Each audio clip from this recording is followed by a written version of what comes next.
দর্শক, এই বুদ্ধির রাজার বুদ্ধি দেখলে যে কেউ অবাক হয়ে যাবে। 5 লিটারের সয়াবিন তেলের বোতল দিয়ে এত চমৎকার একটা জিনিস বানিয়েছে। বাতাসে এটা ঘুরছে আর এই ডিশে গিয়ে বাড়ি খাচ্ছে, শব্দ হচ্ছে। হাঁস মুরগি আর ফসল নষ্ট করবে না। তারপরে দেখুন এখানে একটা চমৎকার জিনিস বানিয়েছে। এর ভিতরে চারা দিবে, চারা দিয়ে পাম দেওয়ার মতো চাপ দিচ্ছে আর চারাগুলো সুন্দরভাবে লেগে যাচ্ছে। যেমন ওই যে মরিচের চারা, বেগুনের চারা, এগুলো কিন্তু লাগানো যাবে দারুণ ভাবে। তারপরে দেখতে পাচ্ছেন এই যে দেখুন হাতল নাই, মানে ছাতার কোনো হাত দিয়ে ধরতে হবে না। ফসলের জমিতে কাজ করতে হলে এইভাবে একটা সয়াবিন তেলের বোতল কেটে নিয়ে মাথায় এইভাবে ছাতার সঙ্গে লাগাবেন, এখন কিন্তু আরামে কাজ হবে। তারপরে দেখুন এই লোকটার সাথে চেয়ার্স করার কেউ নাই, তো উনি যে বুদ্ধিটা করেছে টেবিল ফ্যানের সঙ্গে লাঠিটা দিয়ে এই যে একটা ড্রিঙ্কসের বোতল লাগিয়েছে, এখন কিন্তু উনি চেয়ার্স করতে পারছে। তারপরে দেখুন এই যে জামা কাপড় ওয়াশ করার জন্য দারুণ একটা বুদ্ধি, সাইকেলের সঙ্গে লাগিয়েছে প্যাডেলের সঙ্গে, এখন কিন্তু ওইটা নিচে গিয়ে চাপ লাগছে, চাপ লেগে জামা কাপড় কিন্তু পরিষ্কার হবে আর এটা দিয়ে নেড়ে দিচ্ছে। কি বুদ্ধি!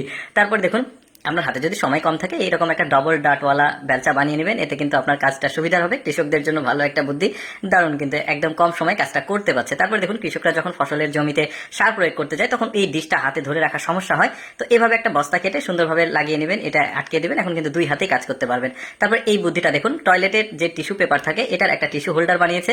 বুদ্ধিটা কিন্তু একদমই খারাপ তা কিন্তু না, এই যে 5 লিটারের সয়াবিন তেলের বোতল দিয়ে এরকম একটা টিস্যু হোল্ডার বানাতে পারবেন। এখন যদি পানিও পড়ে তারপরে কিন্তু এই টিস্যুগুলো ভিজবে না, এটাই বোঝাচ্ছে উনি।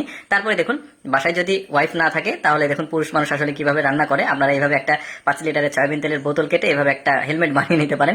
তারপরে দেখুন এটাও কিন্তু ওই যে কাপড় চোপড় ওয়াশ করার একটা বুদ্ধি, এরকম একটা বেলচার ঠিক মাথায় এভাবে এই 6 লিটারের সয়াবিন তেলের বোতলের মধ্যে পানি দিয়ে এভাবে চাপ দিবেন, কাপড় চোপড় আরামে পরিষ্কার হবে। তারপরে এইটা আমি মুখে বলবো না, আপনারা বুঝে নিন যে এই জিনিসটা কি তৈরি করেছে। লোকটা একটু অলস, আমি বলে দিই, মানে টয়লেট করতে সে বাইরে যেতে পারবে না, এখানেই ওয়াশের কাজ সে কিন্তু করে ফেলবে, এটার জন্য এটা বানিয়েছে। তারপরে দেখুন আপনার হাতে কম সময় থাকলে এভাবে ডবল ডাটের একটা কোদাল বানিয়ে নেবেন, একসঙ্গে কিন্তু দুইজনের কাজ আপনি একাই করতে পারবেন। বুদ্ধিটা কিন্তু খারাপ না, কাজে লাগতেও পারে।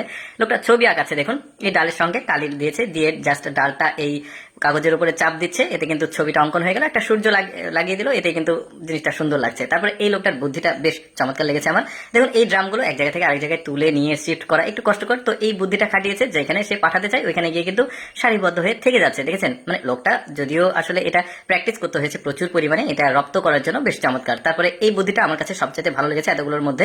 দেখুন বাতাসে এই বোতলটা ঘুরবে, ঘুরে এখানে পেরেক লাগানো আছে, পেরেকটা ডিশের উপরে লাগবে, এতে শব্দ হবে, হাঁস মুরগি আর ফসল নষ্ট করবে না। দর্শক, কেমন লাগলো আজকের এই বুদ্ধি খাটিয়ে বানানো জিনিসপত্রের ভিডিওটা? কমেন্ট করে জানাবেন। আর এরকম এক্সেপশনাল ভিডিও প্রতিদিন দেখতে আমাদের পেজটি ফলো রাখুন।